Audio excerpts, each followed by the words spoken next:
Meaning of fuel rod. Fuel rod. Fuel rod.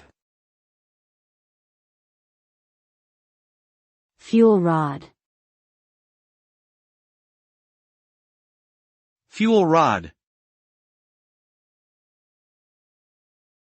A fuel rod is a cylindrical tube used in nuclear reactors to contain and provide fuel for the fission process that generates usable heat.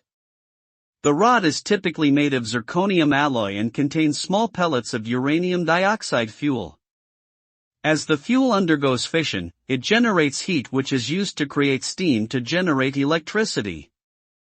Fuel rods are an important component of nuclear power plants and must be carefully controlled and maintained to ensure safe and efficient operation. Failure or damage to fuel rods can lead to serious safety risks and potential radiation release.